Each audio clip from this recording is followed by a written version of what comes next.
Forget glass slippers. This Cinderella rocks a smartwatch and a drone with serious attitude. Once upon a time, in a home full of blinking gadgets and sparkly wires, lived Cinderella, a girl who loved inventing and flying her trusty drone, Buddy.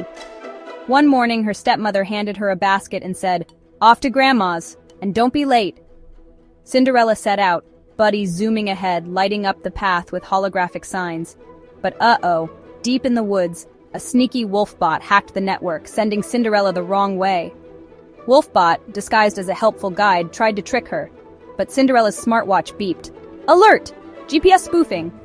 She trusted her instincts and her tech.